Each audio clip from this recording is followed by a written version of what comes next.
Alors,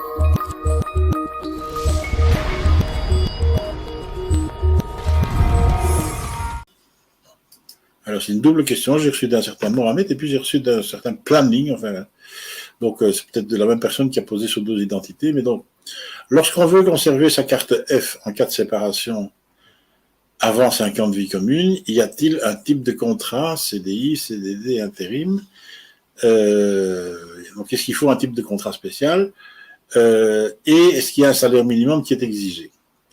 Alors, pour qu'on comprenne bien de quoi il s'agit, remettons ça dans le contexte. Il s'agit donc d'une personne qui a eu une carte F dans le cadre d'un regroupement familial.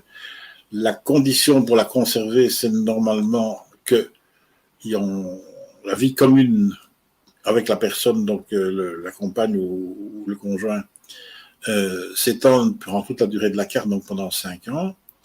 Mais il y a des exceptions à cela, et une des exceptions est que si on peut prouver 3 ans de vie commune, ou bien qu'on a un enfant dont on a un droit de garde ou un droit de visite, ou bien qu'on a été victime de violence, dans ces 4 cas-là, on peut conserver la carte malgré le fait qu'on n'a pas 5 ans de vie commune, à condition d'avoir un travail ou des ressources et d'avoir une mutuelle.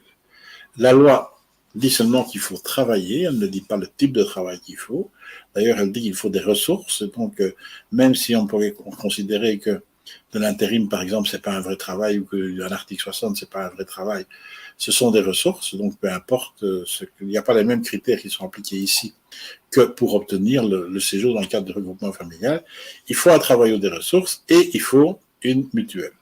La seule chose qu'il ne faut pas, c'est que vous ne soyez pas à charge de la société belge. Donc si vous avez un travail, même intérimaire, même un CDD, aucun problème, pour autant que vous ayez ce travail et que ça peut être du travail à temps plein ou à temps partiel. Ce qui compte, c'est que vous soyez en état de ne pas tomber à charge des services sociaux, donc ne pas tomber à charge du CPAS. À partir de ce moment-là, il n'y a pas de difficulté, peu importe le type de travail que vous avez.